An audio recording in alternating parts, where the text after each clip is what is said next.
Welcome to Team FastEddy and HPIBajaTutorials.com. Today we're going to take a look at a product put out by a company called RCKillSwitches. His website goes over them very well. What they are is called a Pico switch, and in essence what it is it's a kill switch for your engine, but it's a lot more involved than that.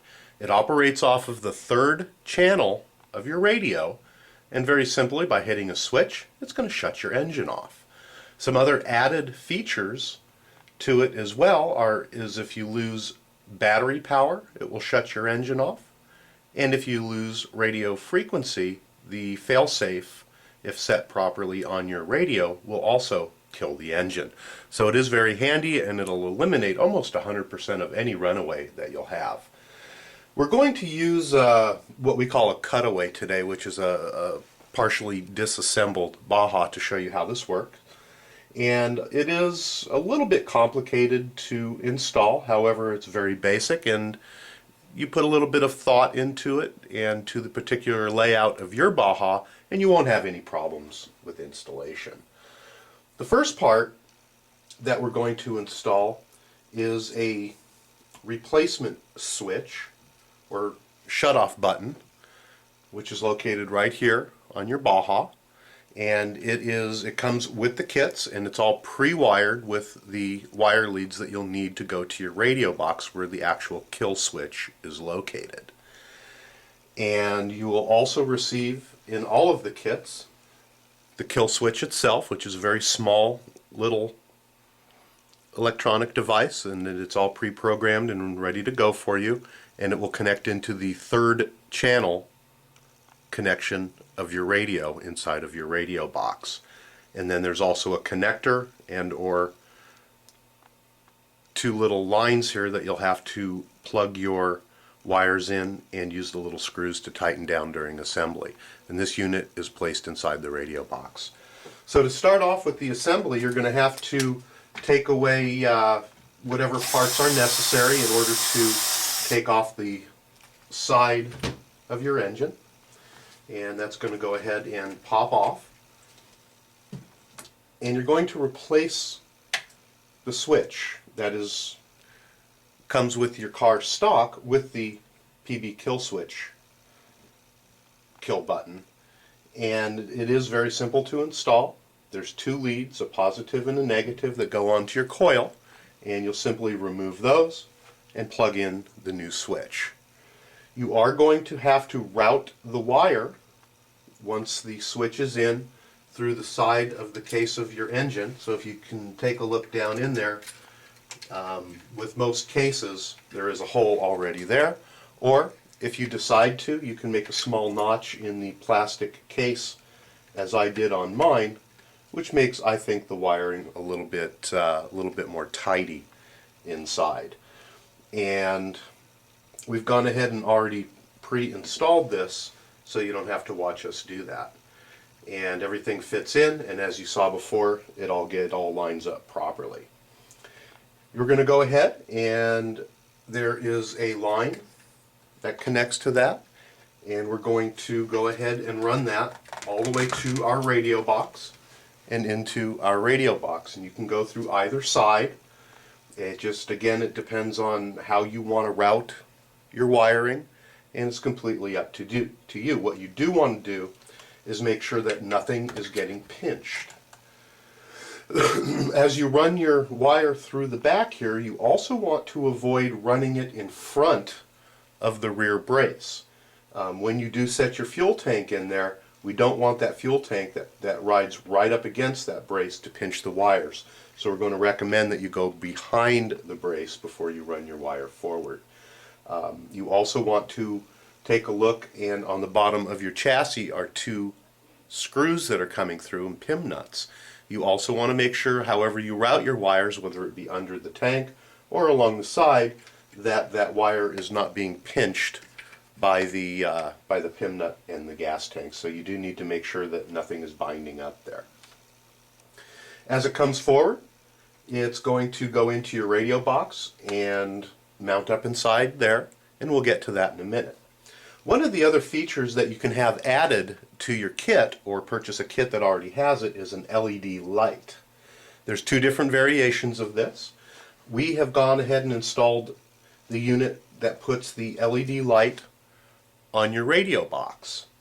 And it's you'll drill very simply, drill a 1/4 inch hole in your radio box, and the LED slides up through, and the cap goes on, and you have a light.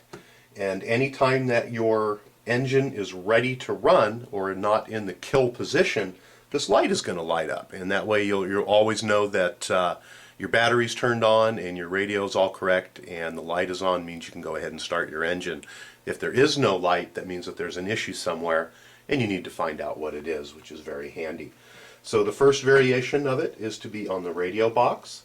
The second variation is that there is a return wire, which is included in one of the variations of the kit, where you're going to plug that wire also into the Pico switch and run it back around and back up, and then you can mount it in the top of your engine shroud. And then that way you'll have an LED light where it might be much easier for you to see it. If in fact maybe you're running a tight body on your Baja, or if you have a Baja 5T, it's a lot more visible up on the top, and this option is available. And again, you'll just run the wire parallel with your other wiring in order to get it up to the shroud. And it is very, very simple to install. It just does take a little bit of thought. Let's go ahead and take a look inside of the radio box. And we've gone ahead and we'll take a look here. If you're going to go ahead and completely take the lid off your radio box, then the inside unit does have a micro Dean's plug on there, so you can take your radio box off and out very easily. And then you have your wire that goes to the Pico switch. And the wire on the Pico switch, let me grab one here, very easy to install. If you take a look on the back of the Pico switch, or on the side actually, you're going to see two holes, and you're going to see a positive and a negative on the wire lead. It doesn't matter which side they go into. You're very simply just going to slide those into the hole and tighten the little screws on the bottom. That's all there really is to assembling the wiring for the Pico switch. At that point, you're going to go ahead and plug it into the third channel on your radio. And I have a lot of foam in my radio box. I'm a firm believer in packing everything in foam, but you're very simply just going to find somewhere within your radio box to go ahead and lay the Pico switch. And for me, what I'm going to do is just lay it right on top and add another layer of foam over it to protect it. And it's just an integral part. You don't really dig into your radio box that often, so it is fairly simple to use. So again, it is a wonderful product. You're almost guaranteed to never have a runaway when you're using the Pico switch from FastEddy. Let me clean up some of my mess here. A couple other things I wanted to go over real quickly is it does use the third channel on your radio. So if you have a Spectrum radio, you're going to need to go into your setup guide and see how to turn on your third channel. And the third channel button is located right by your thumb when you're holding the radio. So once it's activated, you'll very simply push up on the, I believe it's up on the switch, and your engine is ready to go. And if you press down on the switch, then it shuts your engine off at will. Again, this is the Pico switch, and it's put out by RCKillSwitches, and their web address is RCKillSwitch.com. The products I do know are available at any of the fine Baja retailers, so if you don't see the RCKillSwitch, ask your retailer to buy it for you. And they'll get it in, spend a little bit of time thinking about how you're installing it, and do it right the first time, and you'll be a real happy camper. We appreciate you stopping by, Team FastEddy and HPIBajaTutorials.com.